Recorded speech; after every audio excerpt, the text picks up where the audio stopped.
우리가 묵상하고 있는 이사야 28장부터 35장 넓게 잡으면 이 단락은 재앙이로다, 슬프도소이다, 오호라라고 하는 여러 가지 표현으로 번역되어지는 히브리어 단어가 있습니다. 그게 호이라고 하는 단어입니다. 그런데 이 호이로 시작하는 단락이 6개 단락으로 구성이 되어 있어요. 그래서 이 호의를 우리의 말로 직역을 하면 어떤 말이냐면 아이고야 이 말입니다. 어떡하면 좋아, 큰일이다, 이런 뜻이에요. 그래서 이 28장부터 35장의 내용은 심판의 내용입니다. 계속해서 심판을 선포를 하는 거예요. 그렇게 심판을 선포하는 과정 가운데 이 심판이 어떤 심판인지를 반복하여 알려주고 있는 것이죠. 그러는 과정에서 오늘 우리가 읽은 32장의 말씀은 반전의 말씀이에요. 그 심판이 심판으로 끝나지 않고 그 다음이 있다는 얘기예요. 그런데 그 다음을 보기 전에 지금 이 상황이 어떤 상황인가라는 것을 알려줍니다. 그러면 그 상황은 어떤 상황이냐? 자, 오늘 우리에게 주신 말씀을 살펴보실 때 그것은 반복되어지는 여러 가지 단어가 아니라 어떤 특정한 상황을 묘사하는 모습으로 우리에게 알려줍니다. 자, 9절을 한번 읽어볼까요?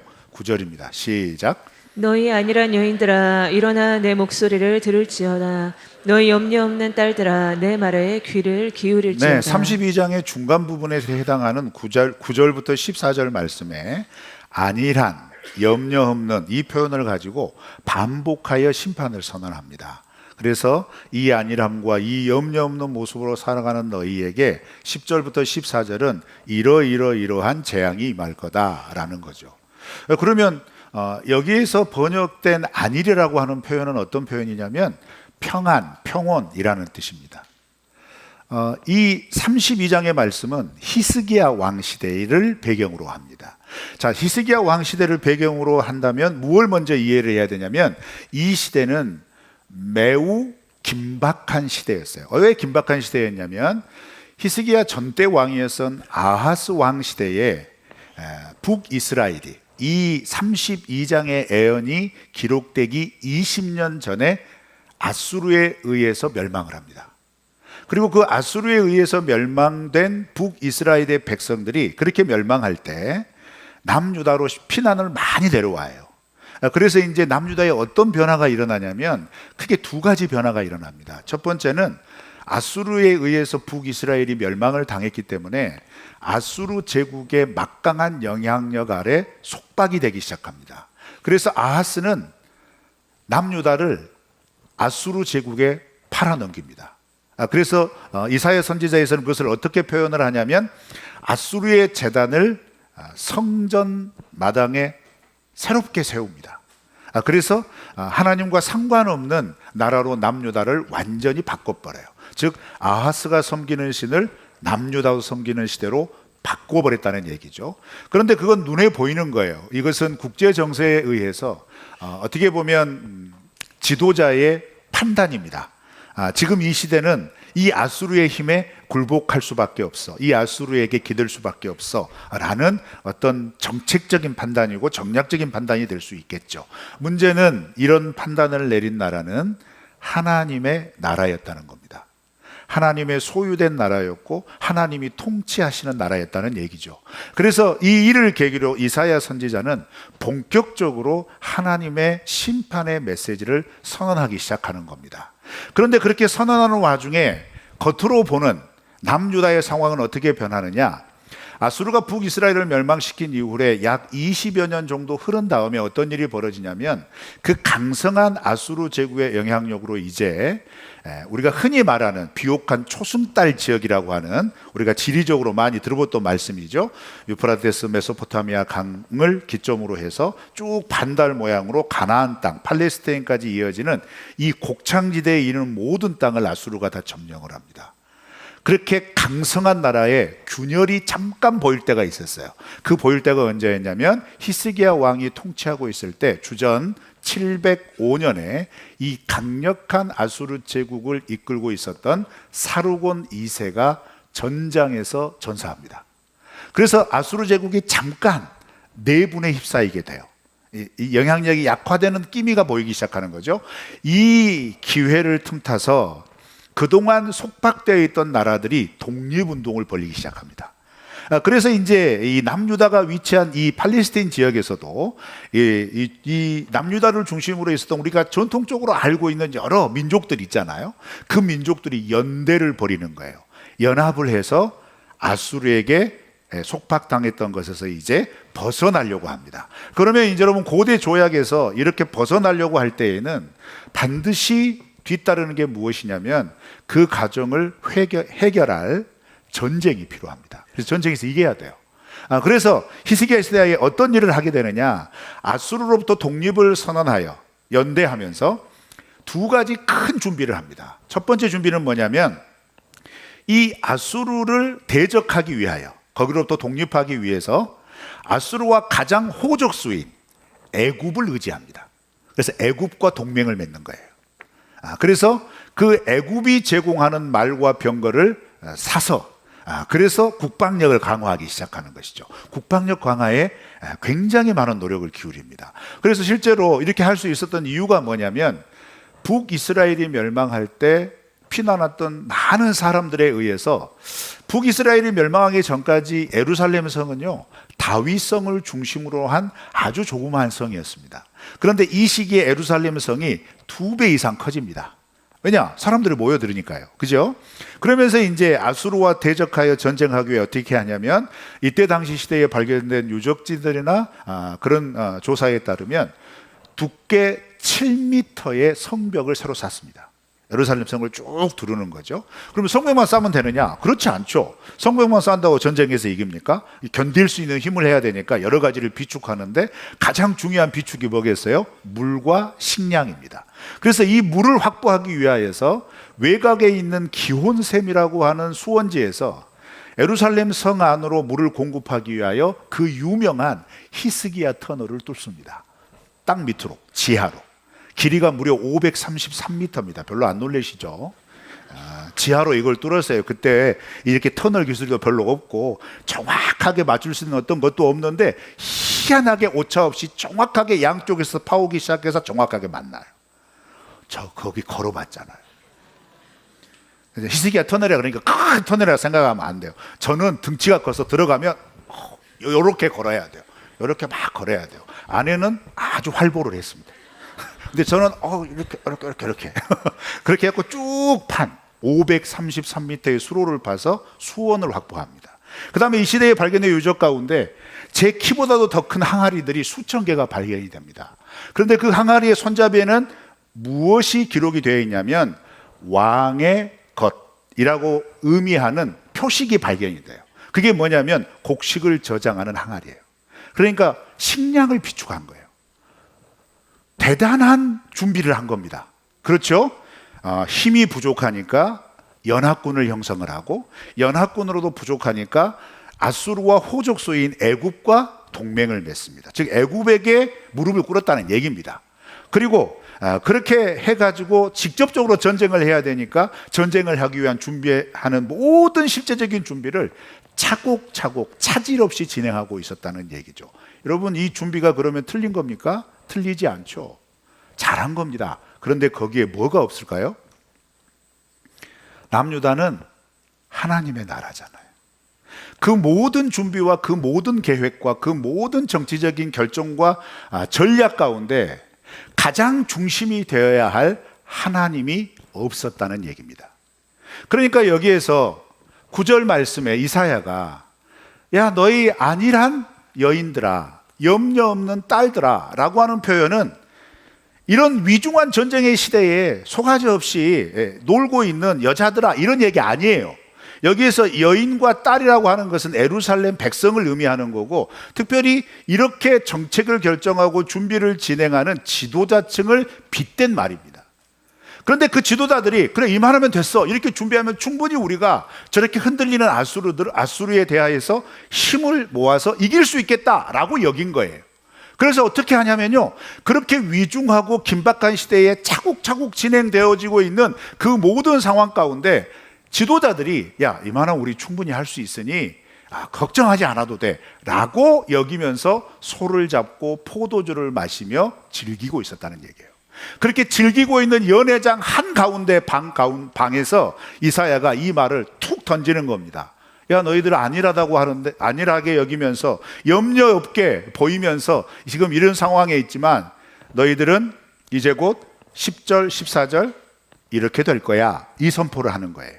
자, 그럼 우리가 여기서 한번 되짚어 봐야 돼요.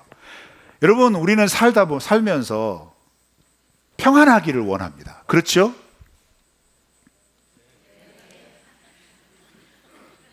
한 5주 만에 복귀하니까 우리가 지금 호흡이 안 맞고 있어요. 설교는 호흡이 맞아야 돼요. 여러분, 평안하기를 원하시죠? 그래서 기도하실 때 늘 평안을 구하시죠?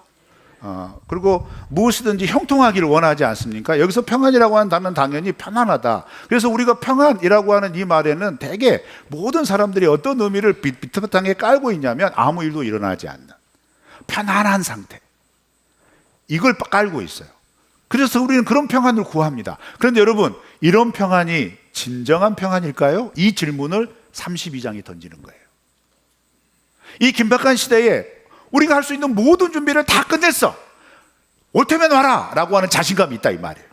애굽도 우리를 도와준다고 그랬고, 우리도 준비할 수 있는 모든 전력을 다 구비했어, 됐어, 이 말하면 된 거지 뭐 라고 하는 이 안일함이 진정한 안일함이라 이 말이에요.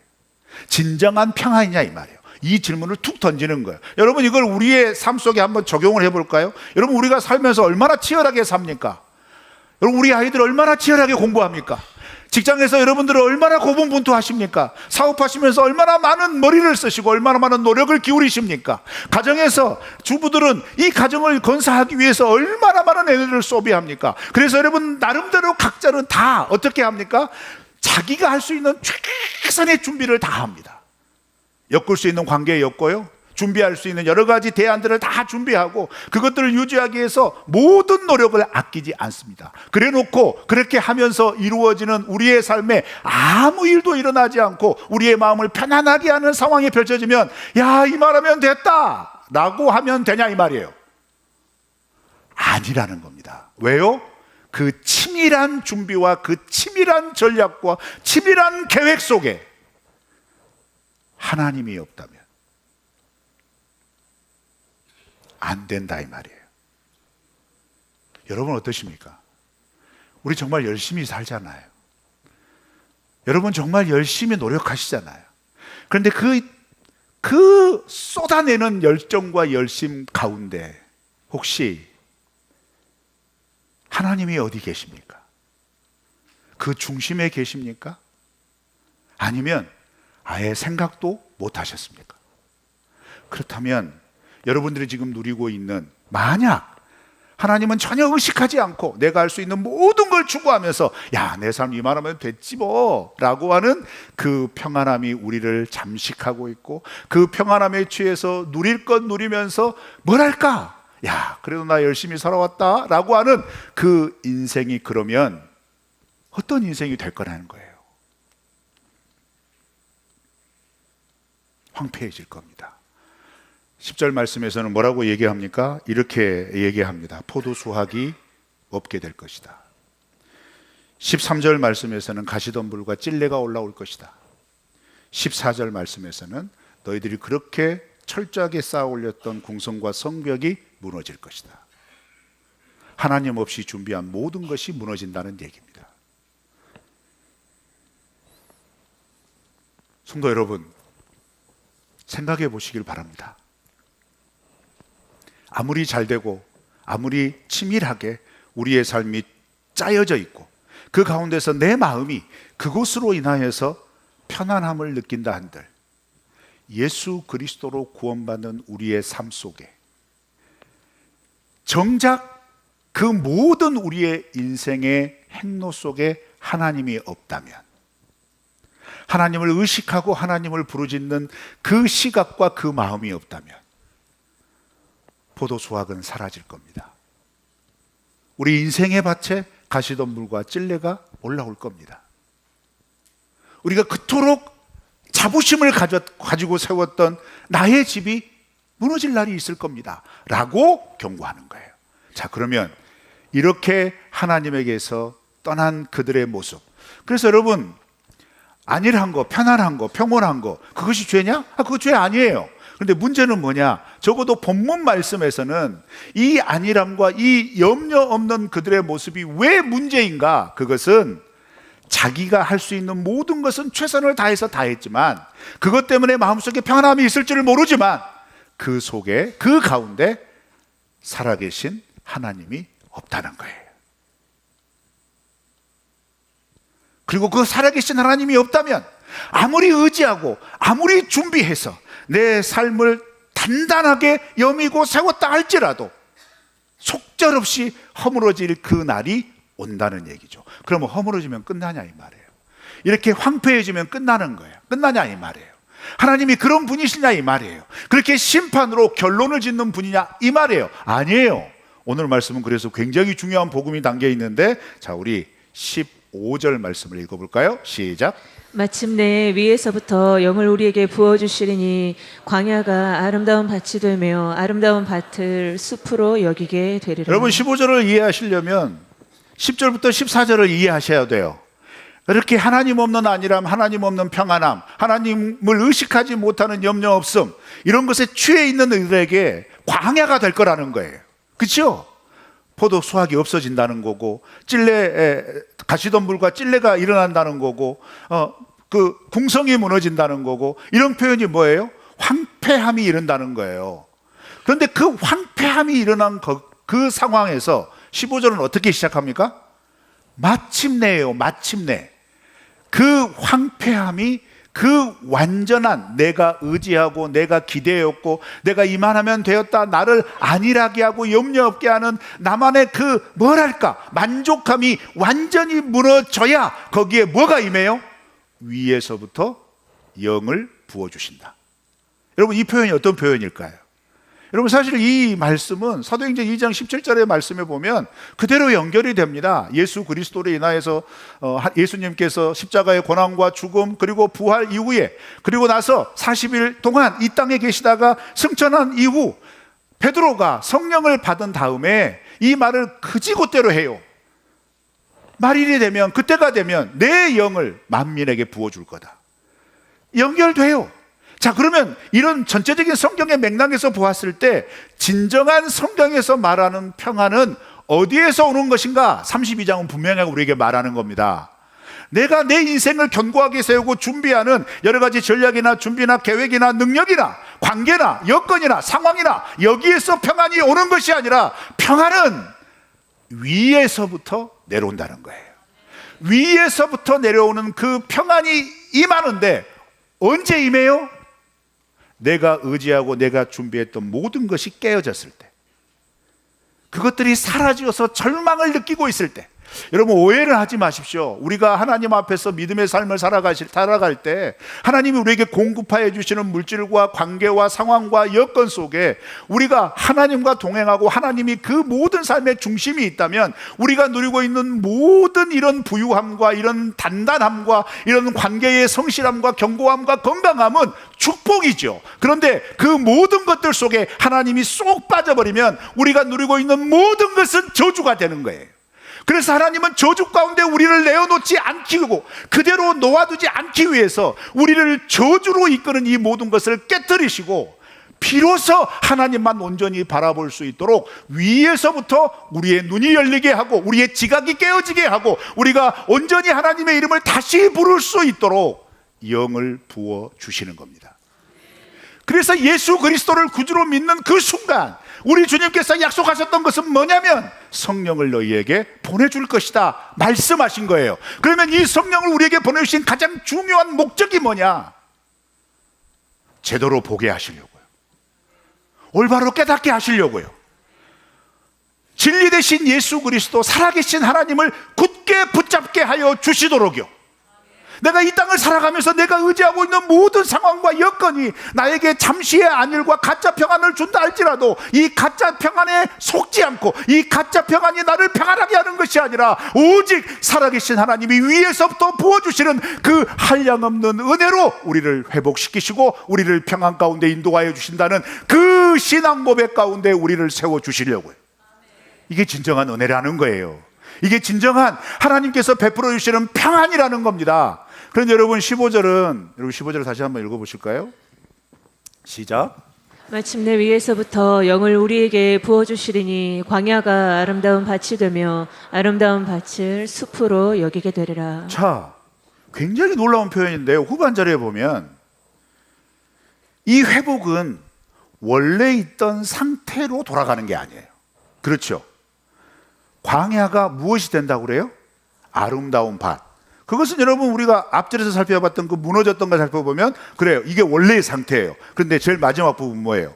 아름다운 밭을 뭐라고 그래요? 숲으로. 이거 뭐예요? 풍성하게 해주신다. 넘치도록 부어주신다. 여러분 그래서 하나님이 부어주시는 회복과 하나님이 우리에게 누리게 하시는 평안은요, 내가 만든 평안이 아니라 하나님이 보증하는 평안이기 때문에 내 상황과 여건에 상관없이 우리의 마음속에서 생동할 수 있게 하는 거예요. 믿으십니까? 여러분 이게 복음인 거예요. 우리의 삶을 걸어가는 모든 걸음 속에서 우리가 우리의 걸음을 이렇게 세밀하게 인도하여 주시는 이 하나님의 손길을 기억하시기를 주의 이름으로 축원합니다. 그런데 이 일이 언제 일어날 거냐 이 말이에요. 1절 다 같이 읽어볼까요? 시작. 보라, 장차 한 왕이 공의로 통치할 것이요 방백들이 정의로 다스릴 것이며. 보라, 장차 한 왕이 공의로 통치할 때 이 일이 일어날 거라는 거예요. 방백들이 정의로 다스릴 때 이 일이 일어날 거라는 거예요. 그래서 여러분 15절을 선포한 다음에 16절, 17절을 보세요. 1절과 16절과 17절을 동시에 한번 읽어보세요. 그 한 왕이 일어나서 공의와 정의로 통치할 때 그 공의와 정의의 열매가 뭐라고 얘기합니까? 평안이라고 얘기합니다. 비로소 안일함이라고 얘기합니다. 자, 그런데 중요한 게 있어요. 이사야의 예언은 이 당대 히스기야 왕 때에 선포된 거죠. 이중적인 의미가 있는 겁니다. 히스기야가 이렇게 했으면 좋겠다 이거예요. 히스기야가 이렇게 했을까요? 했어요. 일부는 했어요. 여러분 그래서 남유다 역사에서 하나님께로 돌아가고자 하는 치열한 몸부림을 쳤던 왕, 그 왕은 몇 명 안 됩니다. 대표적으로 히스기야 왕, 그리고 히스기야 다음 므낫세 아몬 다음에 요아스, 그죠? 그런데 공교롭게도 이 왕들은 남유다가 심판이 확정되고 이제 심판을 기다리는 시기에 세워졌던 왕이에요. 뭐예요? 온전한 성군은 없다는 거예요. 인간 왕이 이걸 온전하게 이룰 수 없다는 얘기예요. 그래서 여러분 이 구절은 이중적인 의미로 그렇게 이 세상에 오셔서 공의로 이 세상을 통치하시고 정의로움으로 이 하나님 나라의 질서를 회복할 왕이 오실 것이다. 그 왕이 누구실까요? 맞습니다. 그 예수 그리스도를 바라보게 하는 거예요. 그 예수 그리스도가 오셔서 통치하면 그러면 어떤 일이 벌어지느냐? 저는 사실 32장 말씀에 여러 가지 핵심 구절을 제시할 수 있겠지만 가장 중요한 핵심 구절, 그 예수님이 오셔서 우리에게 어떤 존재가 되어 주실까? 3절입니다. 읽어볼까요? 시작. 보는 자의 눈이. 죄송해요. 3절이 아니야. 제가 헷갈렸어요. 5주 만에 설교하니까. 2절이네 2절. 2절 읽을까요? 시작. 또 그 사람은 광풍을 피하는 곳, 폭풍을 가리는 곳 같을 것이며 마른 땅에 냇물 같을 것이며 곤비한 땅에 큰 바위 그늘 같으리니. 자, 이 말씀 띄워놓으실까요? 그 왕은 어떤 사람 같은 거냐 했을 때, 어떤 존재냐 했을 때 광풍을 피하는 곳, 폭우를 가리는 곳, 마른 땅에 냇물 길 같은 사람, 그 다음에 뭐라고 그래요? 곤비한 땅에 큰 바위 그늘 같은 사람. 여러분 이 표현, 네 가지 표현에 공통점이 있습니다. 야, 그 평안을 얻으려면 이렇게 해라, 이렇게 해라, 이렇게 해라, 이게 아니에요. 야, 그 평안을 누리려면 그에게 피해라, 이 말이에요. 예수께 피해라, 이 말이에요. 왜 피할 수 있어요? 그 예수님은 광풍을 막아주시는 분이래요. 반대로 생각하세요. 그 왕이 통치하는 것, 그 통치 속에 일어나는 공의와 정의로 인하여 일어난 평안은 어떤 평안이냐? 인생의 광풍이 몰아쳐요. 그런데 그 광풍을 예수님은 야, 믿음이 있으면 광풍을 맞서야지, 믿음으로 나아가야지, 이게 아니에요. 야, 바람 불면 이리 와 피해라, 이거예요. 아멘 해서요? 얼마나 놀랍습니까? 이야, 우리 예수님이 이런 분이에요. 야, 믿음이 있다면 이런 바람 아무것도 아니야, 맞서라. 날아가요. 쓰러집니다. 그래 놓고 하나님 나를 버리셨다 이러는 거예요. 오해하지 마세요. 하나님은 우리의 인생의 광풍을 막아주시는 분입니다. 그래서 우리는 거기에 피하는 거예요. 그 다음에 폭우를 뭐 하는 곳이에요? 가리는 것. 야, 살다 보면 비 맞을 수도 있는 거지. 당당히 맞서라. 무슨 소리예요? 비바람이 몰아칠 때는 처마 밑으로 들어가야 되는 거예요. 가려져야 되는 거예요. 마른 땅의 냇물길, 직역하면요, 황폐한 곳에서 솟아나는 물.